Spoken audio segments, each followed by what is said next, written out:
Welcome to Anselmo Academy of Music and the Arts, and we are live on Facebook sending you greetings from New York City. Today we have a special program featuring a teacher and a student in a special broadcast, and we are welcoming Professor Dr. Min Kwon with two of her students, Ansel Maps and Jorge Tabares. Welcome you guys, please say hi.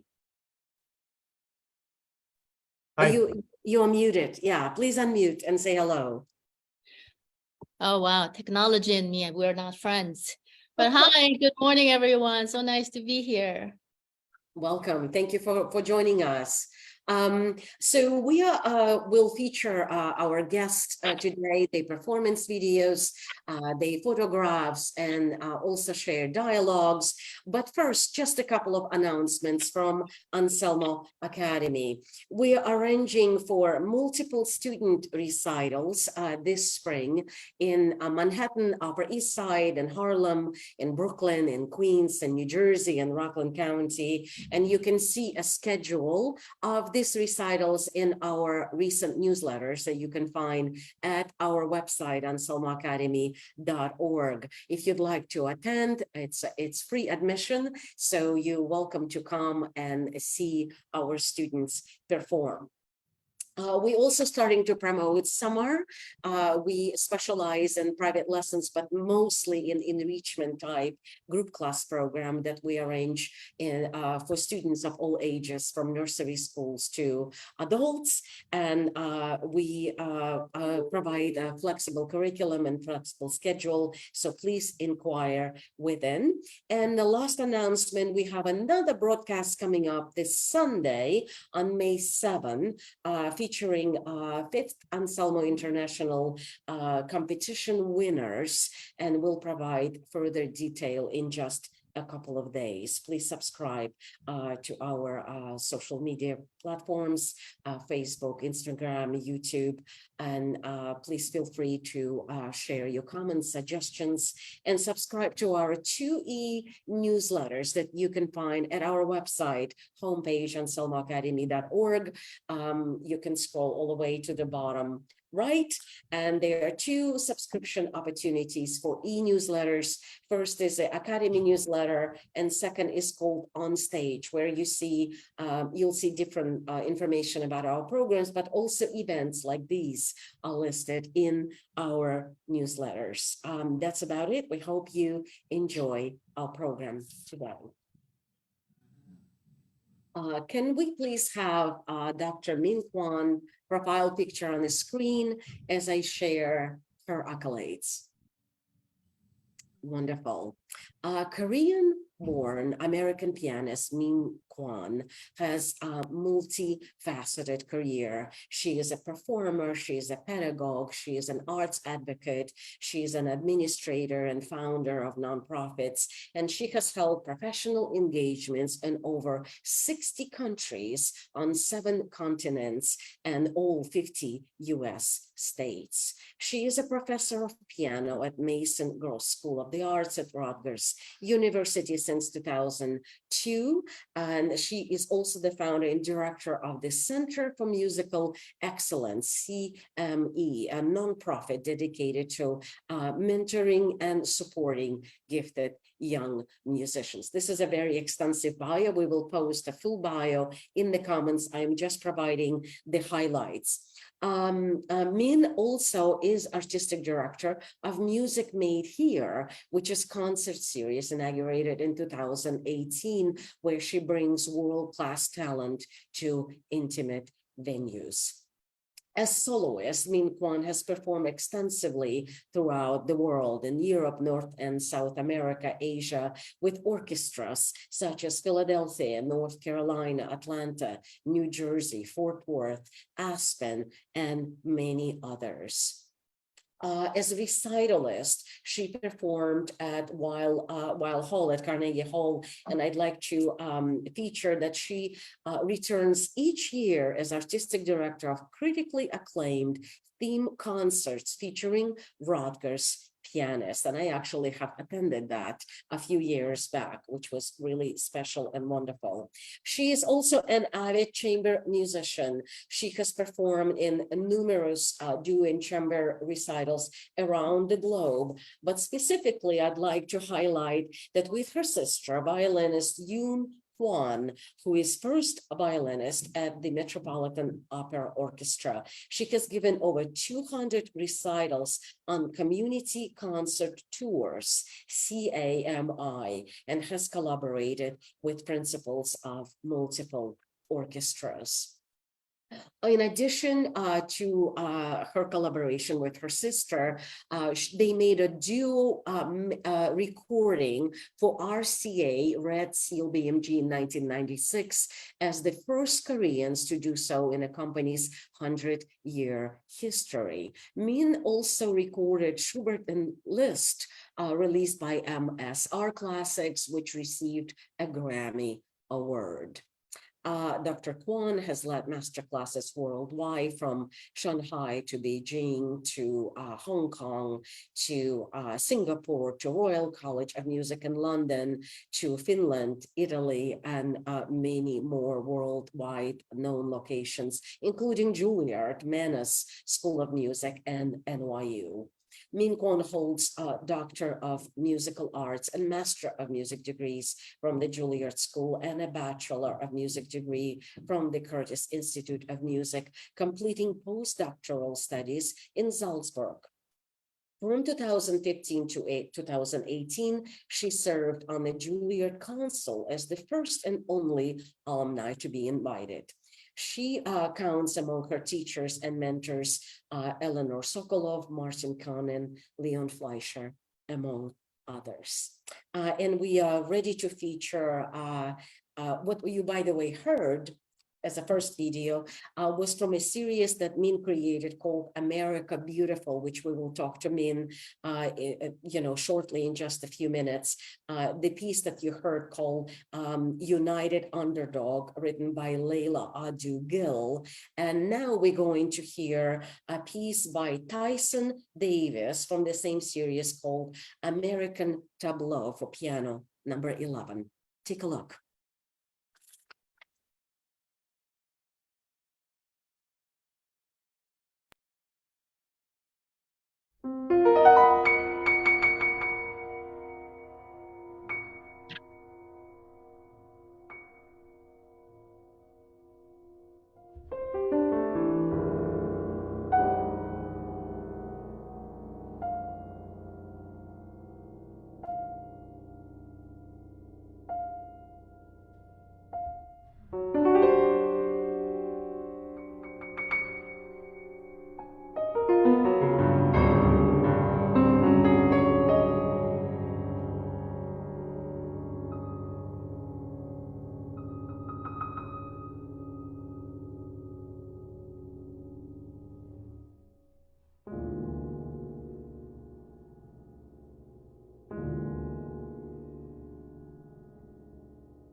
Bravo. Welcome, Min. I love absolutely everything about your playing.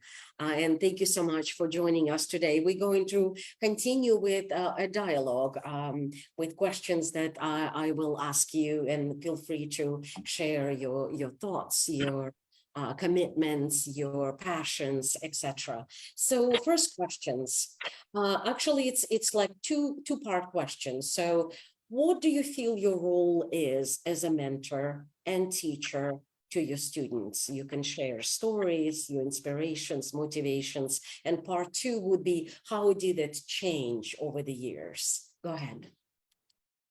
No, I'm not muted anymore. Yeah. No, you're Great good. question. Great questions and very deep. There's a lot there.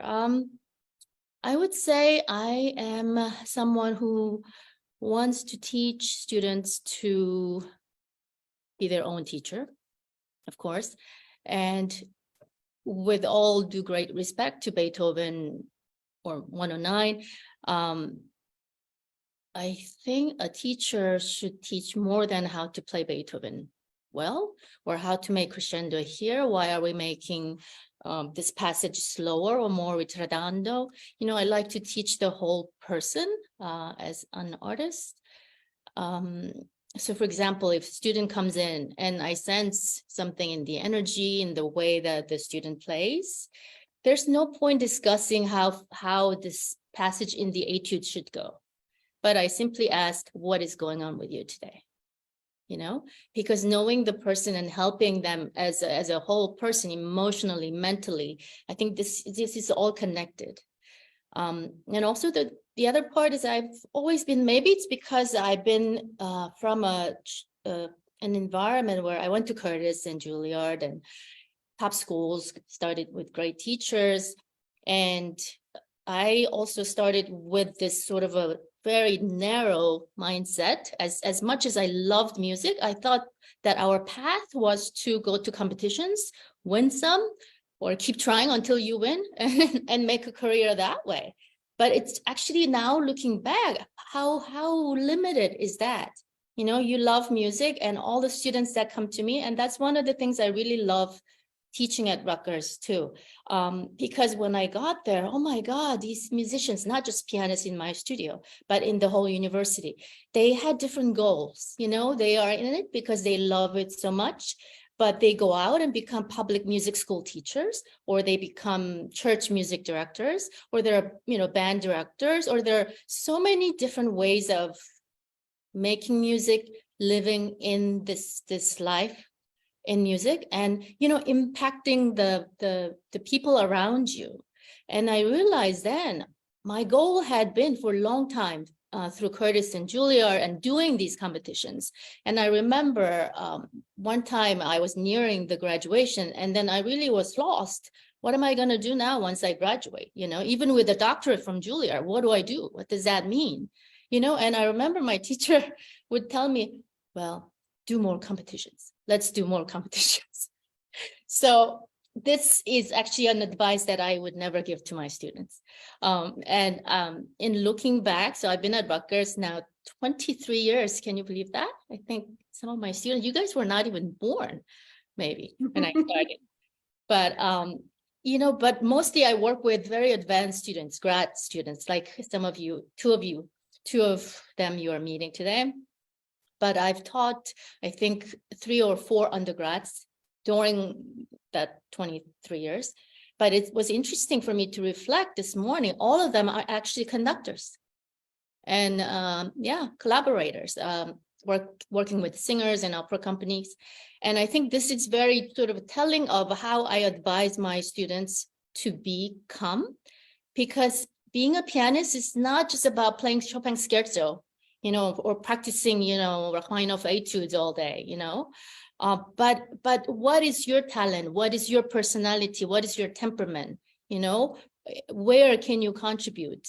Because at the end of the day, even if you win Chopin competitions and play these great concerts, or lucky to be in that circuit, playing this concert, playing at Carnegie Hall, you are playing for people who actually can afford to buy tickets, who already love music and become part of their life, and they come to Carnegie and they hear you. versus if you are teaching or if you are bringing music to the community that doesn't have this kind of exposure, it's hard to say which is more important or what is more rewarding. Because if it's not you, these people who go to Carnegie Hall and buy that subscription for the Great Pianist series or whatever, they will still hear amazing music and great pianists. But what can you bring to this world, right, with your talent? And I think this is a big part of what I want to sort of inspire in my students, and also to teach not to just follow sort of a GPS, go right, go left, you know? And a lot of music making people still do it this way. And my students tell me, oh, what am I gonna do once I'm done with the lessons with you? But that is the whole point. If you understand how to read the map on your own without the help of the navigation system, like you're driving, right? If you understand the mountain and the valley and the road, and there's a highway or there, you know, and there are these landmarks, then you can find your way without this help of GPS telling you to go, let's go right here, you know, let's turn left here, you know? And I think this is very much the art of music making and interpreting these masterpieces, as well as new music that's being written. And I think that's why I wanted to share these pieces from my project, Marika Beautiful, partly to honor my student Jorge, who is an excellent composer as well as pianist. And it's not because I'm a new music specialist. No, not at all. I trained in the way to love Mozart, Beethoven, Schubert, and this is mostly the music I play. However, training in this way or thinking in this way, that music is an exploration, you know, it's about curiosity, and it's finding, it's like a treasure hunt. It's not just repeating. It's not a process of, it's not a skill or technique only, right? Then for me, playing these two pieces that I just shared with you, I know it's very different. They're very different. The second one actually is by a young student at Juilliard. He's the first African-American to be admitted to the composition department at Juilliard. And I thought it was very meaningful. And you heard the music. Music itself is so expressive, so touching, you know? But I approach it with the same way I approach Beethoven 109, you know? So I think this is the kind of way I would like to help my students to see in the music they play. Wonderful answer. If I may also, I think also as a musician myself, that as musicians and artists, we never graduate. There is no such thing as we arrive, right? It's always, it's a journey. It's you do it till you die. Okay, wonderful. Moving on to the next question. If you could rewind your life, what would you have done differently, if anything? You've said some of that already, and why? If you'd like to add anything to that. This is just pertaining to music, right? Not my personal life. You could share anything you like. I don't know. You know, I'm not someone to look back and regret, because I think every mistakes I made or the wrong path, whatever I took, misjudgment, whatnot, it always led me to the right one, or I became more mature or wiser and or stronger in the process, right?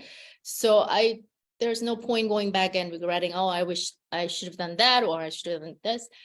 I mean, one small thing is I started actually, I was thrown into this business very early in an interesting way. I have a sister that was mentioned earlier who's much younger than me, and I became sort of her musical parent.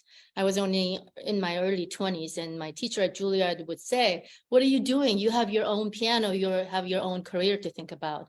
But my sister at the time actually signed with a big management, IMG, when she was 13, and she was an incredible precocious talent, yeah. But a 13-year-old is not going to go out to the world and, you know, travel and tour and, you know. So of course I was her musical guardian, And I wish, in a way, a lot of musicians, pianists studying to become, the soloist or, be the competition winner, could have an access to what this life is really like. And I think this is what I witnessed already, accompanying, being the guardian for my sister, dealing with conductors, management, presenters. And I think one regret is maybe because I was so young and inexperienced, sometimes I still am, right? I'm very blunt. You can ask my students and direct maybe. So even in this kind of social situations, with maybe the professionals, I said things that was just on my mind and probably not politically correct or right thing to say to a manager or to conductor. You know what I mean? So for example, things like, when I was playing myself, actually, as a soloist, you don't tell the conductor or you don't tell him to stop because we're not together. This kind of thing. I wish there was a coach that could have, helped me to navigate, how that worked. Definitely. Great answer. Okay, next question.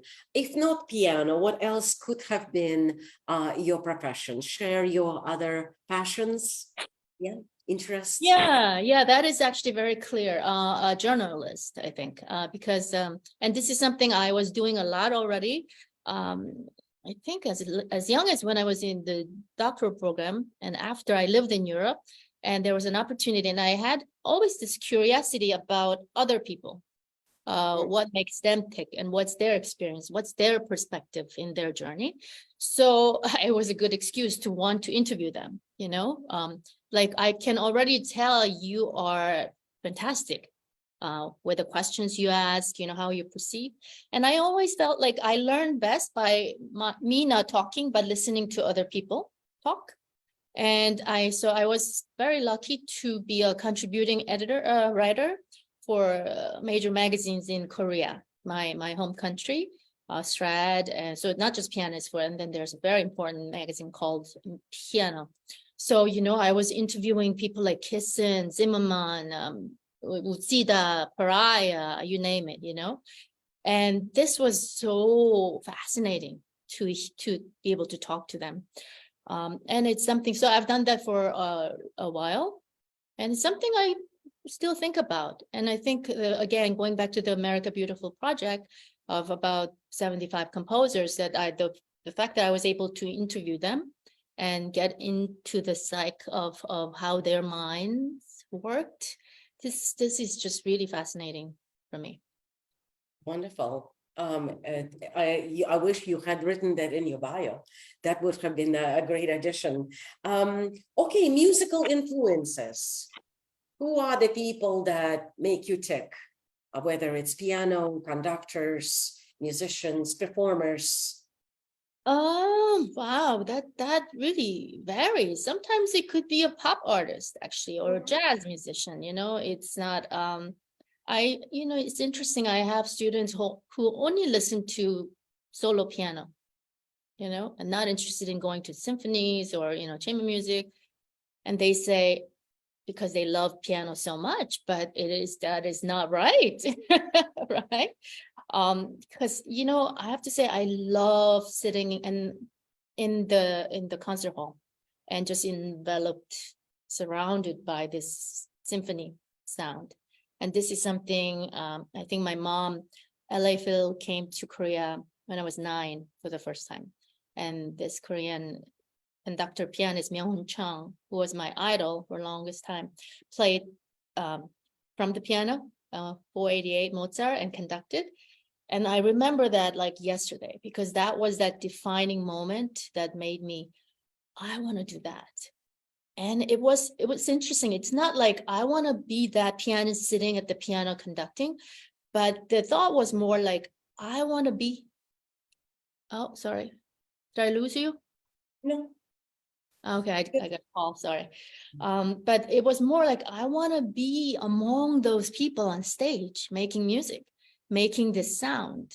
It wasn't never like, I want to be a solo pianist, So maybe because of that, I played violin and cello, and I studied conducting actually. Yeah, that should be in the bio too, right? um, no, and actually I also auditioned to be the pianist in the orchestra, because later on when I was pursuing different interests, this is even after Julia or doctorate. Isn't that interesting? I was still searching, where do I fit? What do I want to be? And I went to audition for the LA Phil to be the pianist there, because I so want to be in that unit, the orchestra, making. And I was actually the principal keyboardist in this Chicago Civic Orchestra for 2 years, and playing like Petrushka, Shostakovich 5, things like that. And that was interesting, but I learned very quickly that it was different than being in a violin section, in that sonority, because even in the orchestra, as as a pianist, you're still sort of isolated, right? And I really long for this community of, so that's why I love chamber music. And yeah, now I've completely have forgotten the question. Have I? No, you have answered it. Okay. So next question. What is the most difficult thing about being a musician? What is the first thing that comes to mind? First thing that comes to mind is the fact that no matter how well you played yesterday, you have to do it all over again. That's the greatest challenge. And the fact that it really, I don't know where I read this, but really being a musician, it's from head to toe. Every part of you is involved. And this is really unique to our profession. I think especially if you're a performer, because really think about it, you use your brain. It has to be constantly engaged. You have your heart and soul have to be constantly in it. But it's very athletic as well. And it's in a way, using all your different muscles and coordination.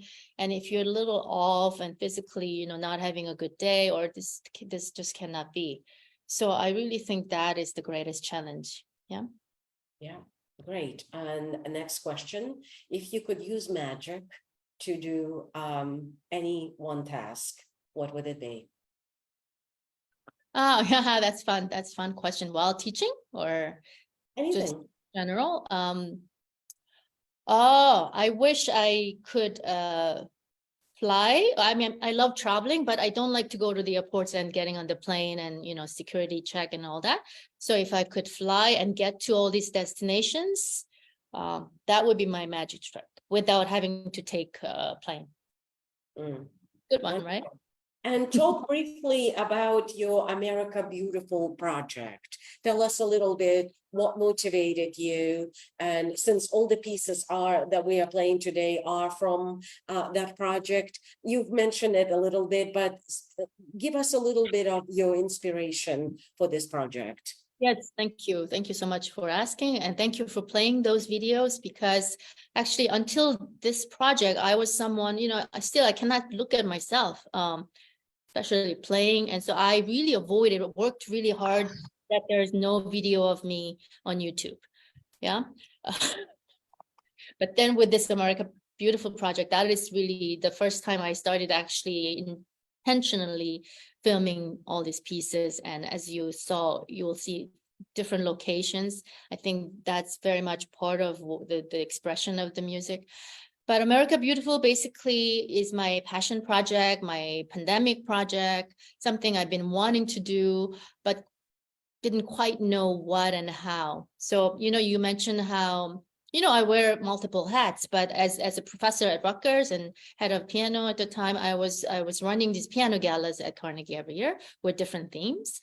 And one in 2015, I think, and then one topic happened to be Diabelli project, and not the Beethoven Diabelli that we know, but there were 50 composers that were working in Vienna at the time, that the variations were commissioned by Anton Diabelli, who was this publisher. So I decided to bring those 50 unknown, less performed variations to the stage, and bringing 25 of my pianists. But then to add some spice to it, I also invited, we held a competition with the composition department at Rutgers, and they submitted new variations. And then we picked the 7 most interesting ones, and then we presented them in concerts. And New York Times came, and it was a really interesting event. And ever since then, I've been wanting to do something that represents American culture and American composers, because, back then, 250 years ago, Vienna was the center, of course, of classical music and what was happening. But now I really feel it's very much America. And during pandemic, finally, I had the time to sit down, because you know how we were so isolated and sad, and I really needed to connect.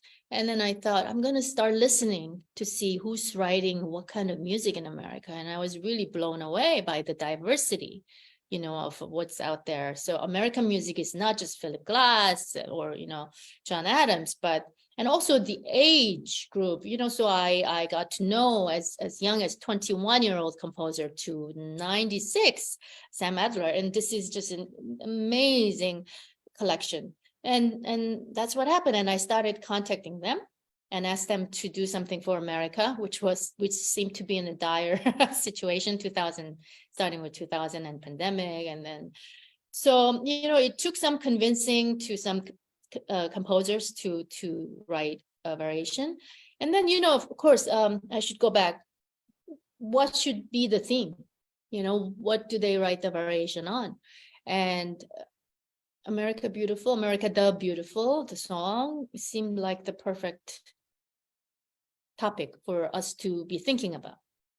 And as you heard, there are some examples that, various expressions came out of this assignment, some America Beautiful, but it was very sad or distressing time. And you hear this sometimes anger and agony in the music as well, which is just as valid. Yeah.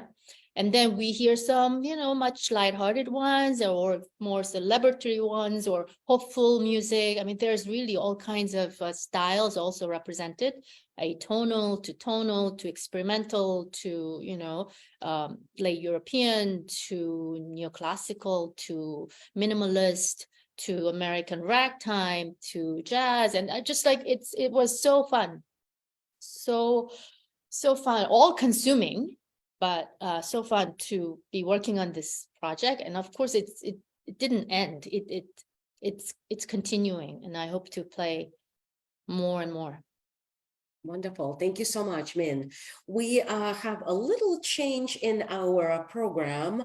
One of our participants, Jorge, has to leave for a rehearsal. So we will be featuring Jorge next and coming back to Min and of course, Ansel. So can we please have Jorge's, thank you so much, Min. Stay on, obviously. Can we please have Jorge's profile picture as I go quickly through his accolades?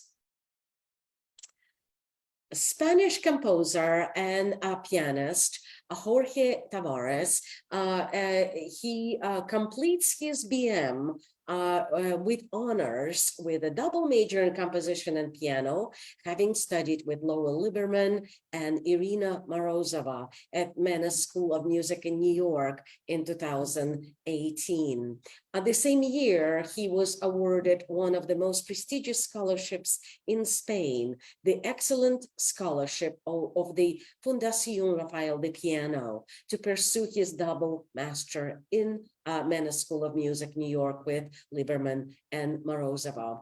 In 2020, he graduates from his double master in composition and piano, having been granted the Steinway Award, which is given to pianists that demonstrate artistic excellence. In 2022, he is awarded a scholarship to pursue a double doctorate in composition and piano at Rutgers, New Jersey, with pianist Min Kwon and composer Robert Aldrich. In 2020, Jorge releases his debut album with the label KNS Classical. The CD is titled Tribute to Alicia, the homage to Alicia de la Rocha, of course, including some of her own composition. That CD received 4 awards at the Music and Star Awards: Gold Star for Best Piano, Solo CD, Gold Star for Best CD Concept, Gold Star for Best Sound Editing, and Silver Star for Best Cover. As a composer, he received top prizes at international competitions in Europe and around the world. And his performances and compositions have been broadcasted at WQXR in New York, on BBC Radio 3 in London, in Spain, and in New York. Jorge also composed for film. In this respect, stands out his latest soundtrack composed for the Spanish documentary La Convención, a documentary that covers the topic of mental health, and which was commissioned by the state government of Valencia. We're now going to play his first video, which is an excerpt from Greek Concerto in A minor, 3rd movement. Take a listen.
Wonderful, Jorge. Welcome. An honor to have you today, and thanks for joining us. We're going to go to your picture gallery now.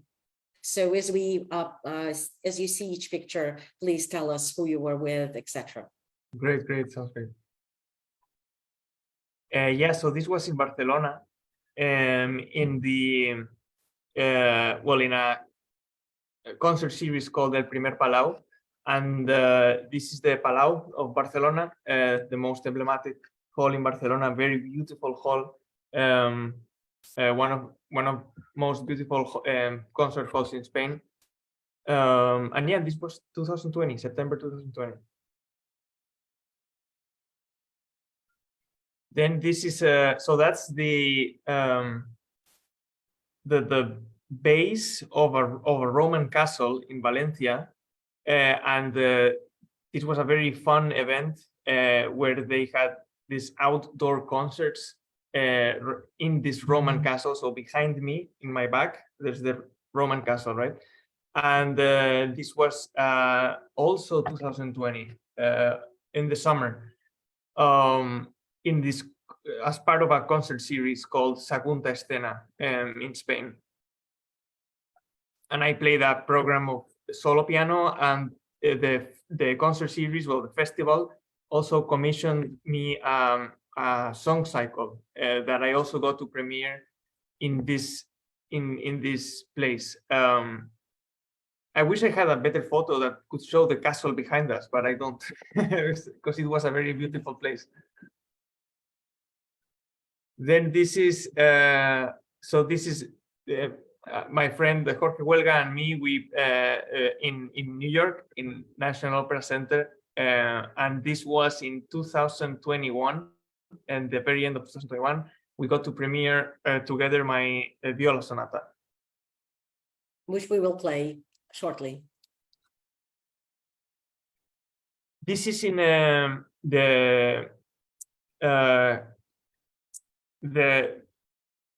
first time I presented the CD that you mentioned, Tribute to Alicia.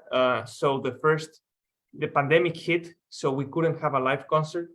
So the CD was presented in a kind of like an online concert as part of a festival in Valencia. That's called Serenates Festival. And so this was the venue where we recorded the entire program. And then I also talked a bit about the CD and everything. This is in a beautiful monastery in Barcelona. Well, not Barcelona, in Gerona, sorry, which is more to the north. And I was also presenting my CD. This was in August of 2020. And one interesting fact, the program I played is the CD program with some of my own compositions. And one interesting fact about this venue is that, so it's in the top of a mountain. It's a very ancient monastery from the 10th century, I think. And the ceilings, as you see, are very high. And it's the first time in my life when I was playing and bats were flying around. In this venue. Yeah, you could see them just going on and on. It's a very interesting experience. Then this is in the Sala Euterpe in León, which is in the northwest side of Spain. And I was, this was the very end of 2020 also. Wonderful. We haven't introduced Ansel yet. I'm kind of playing it by ear a little bit to make sure Jorge gets to his rehearsal. So Ansel is another student of Miss Kwon.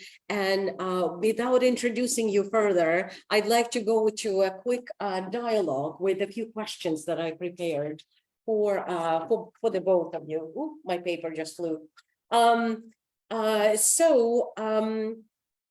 A question for each of you, and maybe answer more quickly than you normally would. Question number one, share your proudest accomplishments in any field. Let's start with Jorge. Oh, I don't know. I think that I'm just proud of being able to try to handle composing and playing. It's very it gets a little crazy sometimes, so I'm just happy that I am able to still do it and that I didn't have to abruptly choose between one or the other.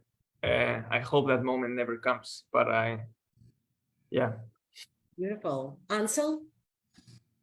Yeah, so for me, it would be a philosophy presentation I did my last year at Baylor, where this was in 2021, and so author Bell Hooks had died.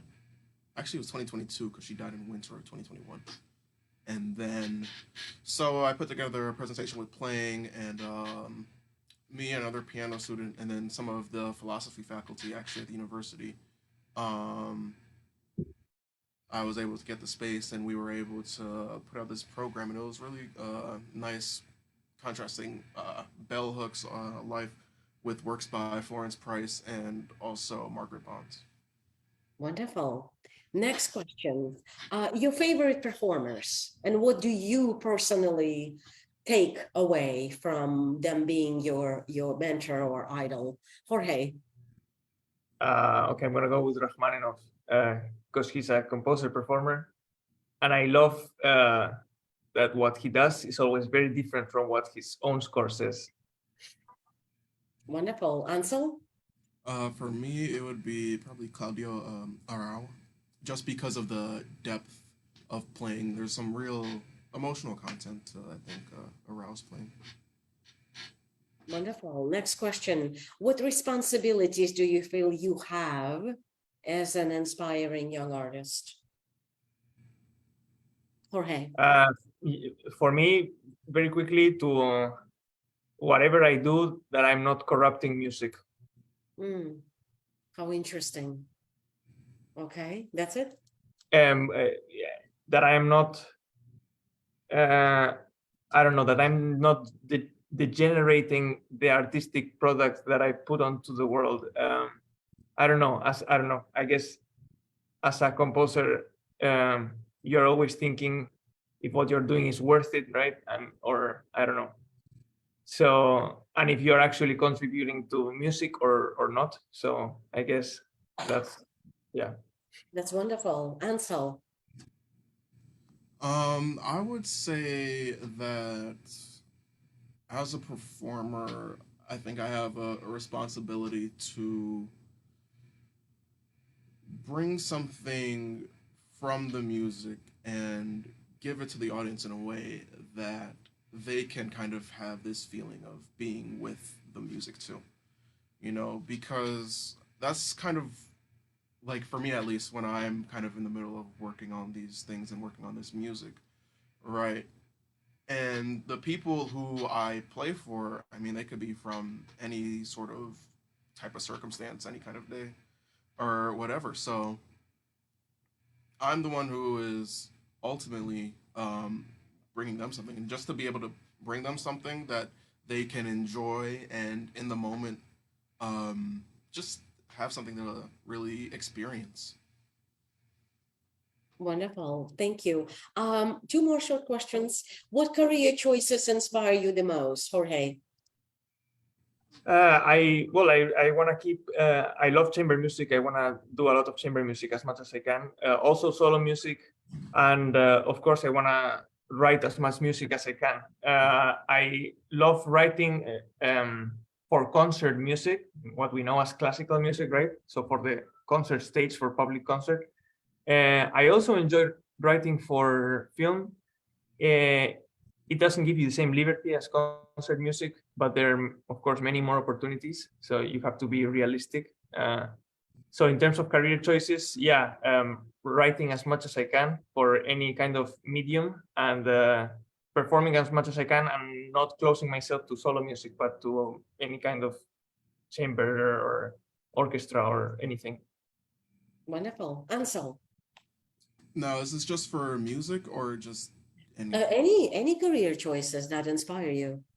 like, I think writing about music, or like, well, writing about anything generally, right? Doing that sort of like journalism, long form, just having something that because this is a little bit of a digression, but I think that because like music is this sort of thing where, you know, you play it, you know, you listen to it, and it's almost all sort of, it's like illusory compared to like writing and stuff when you have like this text, right? Text on page, and like sort of having that sort of record keeping. So I think just on that level, you know, that's inspiring. Wonderful. We're now going to finish presenting Jorge with his second video, which is his own composition for viola and piano. It's a sonata that he's performing at the piano with the violist, and it's a third movement of his sonata. Take a look.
Wonderful, Jorge. Lovely meeting you. Sending you our best wishes, and we understand that you have to leave, which is Yeah, not. sorry about that. Yeah, I have I'm playing here at Rutgers at 12, so Yeah. we have to sound check and everything. But it was lovely being here, and it was great to meet you. Yes, likewise. Thank you. Best wishes. Thank you so much. Okay, great. We're moving on to our second guest, student of Ming Kwon, Ansel Map. And can we please have his profile picture on the screen? Beautiful. Ansel was born in Long Island, New York, as first generation to Trinidadian parents and grew up in Burlington Township, New Jersey. He is currently a Master of Music Piano Performance degree candidate and student of Dr. Min Kwon at the Mason Gross School of the Arts at Rutgers University. He received his BA in Applied Music and Philosophy from Baylor University in 2022. He specializes and is passionate about featuring Black composers. And with works written by Valerie Capers, Florence Price, Margaret Bonds, Robert Nathaniel Datt, he performed his first solo recital in Roxy Grove Hall at Baylor University in 2021. The recital program was the first at Baylor to feature all Black composers and to feature multiple Black women composers. By doing the work to promote Black composers in spaces that lack Black representation, Ansel hopes to change attitudes surrounding minority composers and show that there is truly deserving and amazing music that needs to be showcased. Also, he is an avid football player. And I found some of his writing online about his passions. And here's what he says. He says, when it comes to the football field, he's always thinking of ways to get an advantage on his opponents in a fast-moving game. But when Ansel is in front of his piano, he enjoys a slower pace. He says, a lot of the stuff that I really enjoy is a slower style. So a lot of the songs I enjoy the most are slower pieces with slower movements, because that's where you can really put in your own touches and be really expressive with it. I enjoy that a lot. Wonderful. And we are featuring Ansel's performance of Liszt Harmonies Poetiques number 3. Take a look.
Wonderful, Ansel. We're now going to go to your picture gallery, and just like Jorge, please share with us any comments that you have about your pictures. Let's go. Oh, oh my gosh, I was so young. This was in 2017 or 20, no, yeah, 2017. I was in a summer camp at Westminster Choir College. That's my former piano teacher, Ms. Miriam Ely, from Westminster Conservatory. And this was after I had performed a recital at the end of studying. This was before I was even went to Baylor. This, I can't even tell you.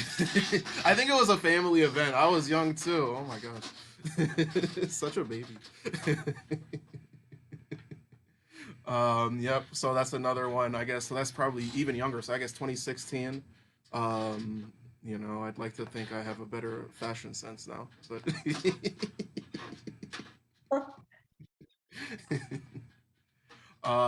this one was in 2019. This was my first piano teacher. And so this was after my first year at Baylor. I gave a recital in my hometown in Burlington.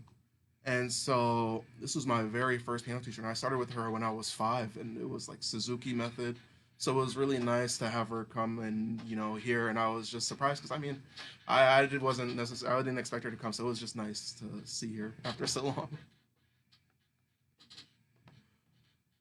This was a picture taken by one of my friends who actually does film work, and so he's working on like stuff for actually Disney. And this was when I was recording for auditions for graduate school. So this was that would be what, 2021? Yeah, winter. And that's again from the earlier concert that I gave in 2019 in the hometown. So, it was just nice to see everyone. You could see almost, I don't even know if there are pictures, but these are people who, like, I've kind of known for, like, large portions of, my life. So it was nice to go out there and, to really kind of have a sort of homecoming of sorts. That one is again from this other recital from 2016. I guess this is from beginning trying to.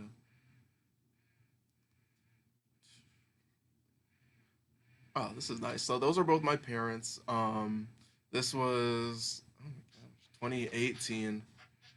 So 5 years ago now. When I first went to Waco, Texas, and so they have this. So I don't know if you know HGTV, but the Fixer Upper show. So the people like Chip Yeah. and Joanna, yeah. So they are like really. So they're from Waco. So like a lot of um buildings and stuff. So in Waco are like built from them. So for example, there was like this coffee shop called Common Grounds that's right there that was like built like there, and it's like there's this nice sort of outer room. But this at Magnolia, I think it used to be just silos, and so Chip and Joanna came and kind of spruced it up. So it's like this kind of almost plaza, and they're like little what do you call them, like food booths and stuff like that. And then there's like almost open field and stuff. So it was nice to come. So when I first came to Waco with my parents all the way back in 2018, that was a nice picture in front of there. Right. Oh yeah, so this was from 2022 after so my mom, my brother and me, we all graduated from the same summer. So my brother graduated from high school. My mom got her doctorate. She's a nurse from George Washington. And then me, I also graduated from Baylor University. So it was a nice photo shoot that we all had together. Amazing. Wonderful. Next, we are featuring your second video by Florence Price, and it's Fantasy Negre number 4 in B minor. Take a listen.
Wonderful. Nice to meet you, Ansel, and thanks so much for sharing your thoughts and your passions with us today. We are back to Dr. Min Kwon, and we're going to share her gallery. Let's go.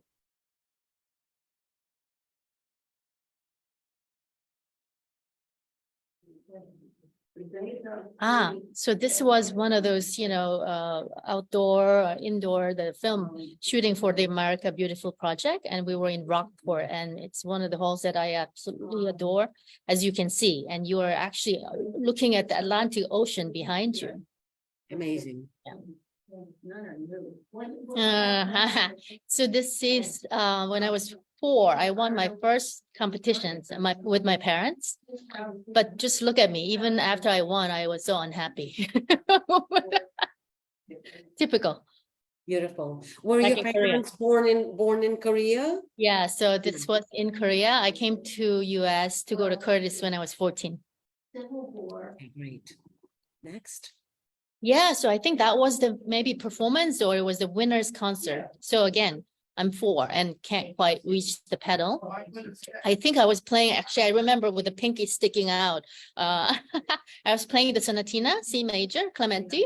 And I think I was reaching for that G. Da-da-da-dum-bum, ba-da-da-dum-bum. Yeah, sometimes I hit, sometimes I don't. I remember that. Yes. So, I mean, speaking of fashion sense, I don't know what my mom was thinking, but I think in Korea at the time, the big puffy, thing was in fashion. So look at that bow on my head. So this was my very first concerto debut with the Korean Symphony. I was playing Mendelssohn 1. I was 12. Great. Yes, and this was my debut in America with the Philadelphia Orchestra. I was 16, playing Prokofiev 3. You look the same. Oh, thank you. With now? Yeah. Ah. Very recognizable, yeah. So this is now backtracking. So this was my last concert before I left Korea. This was nationally televised. So I was 13, or maybe even, no, 13, playing song number 2. Again, the puffy dress, puffy sleeve. Yes, and this very colorful. This is with the New Jersey Symphony in NJ Pack, a beautiful hall in Newark. And we played actually earlier on Tandun's triple concerto with the violin concertmaster and then cello principal. And then this is after the choral fantasy, Beethoven, with Maestro Shanzang, who I love, adore so much, admire very much. Oh, because Carol told me. Yes, and this is me rehearsing. This is a typical day in Vienna where I have this academy and little festival outside Vienna, I should say. And we're hoping to bring, Jorge was there last summer, and we're hoping to bring Ansel there this summer.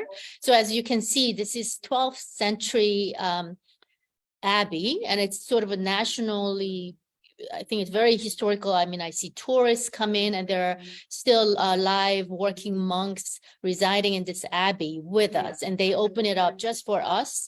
And we spend 2 weeks there, and this is where I practice and I teach all my lessons. And it's a bibliothèque and all the library and all the books. And I mean, it's just unbelievably beautiful and inspiring place. And this is a Bosendorfer 9-foot. So it's my heaven every summer. Amazing. Yes, another room in the same abbey. So that's not me, but I think that's Katya, my Russian student who's in Vienna. So students have an amazing opportunity to be in this kind of very inspiring, we wake up with the bells and the birds singing, and it's like you really feel like you walked into a fairy tale, how many centuries back.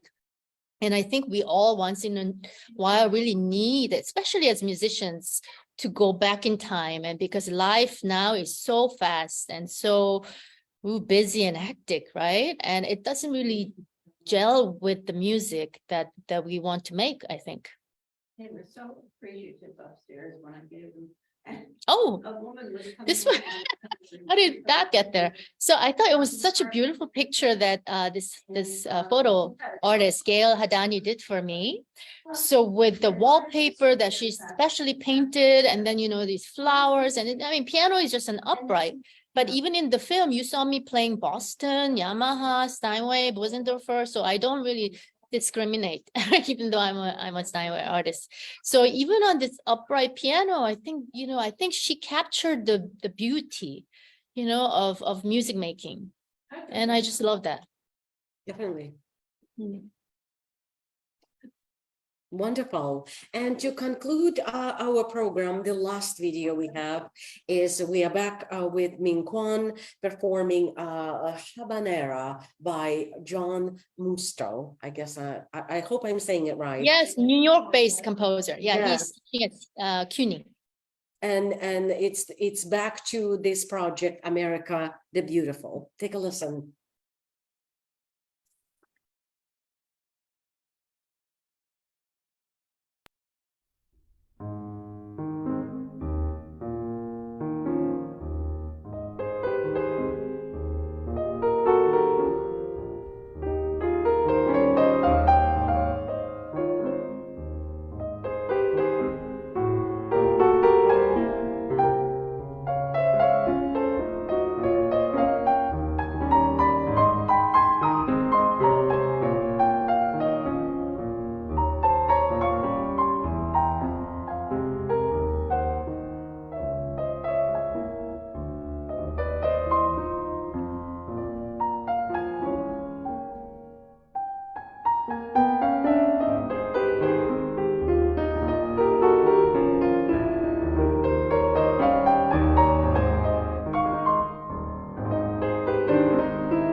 Absolutely fantastic. Thank you so much, Dr. Min Kwon, for joining us today. Thank you to two of your students, Ansel Knapp and Jorge Tabares, for contributing to this program. We hope that it inspires many young musicians and artists on their journey to discover new things in music and performing arts. We wish you all the best in all your future endeavors, and thanks everyone for watching. Have a wonderful day. Thank you so much for having us, Vera. Thank you so much. Our pleasure.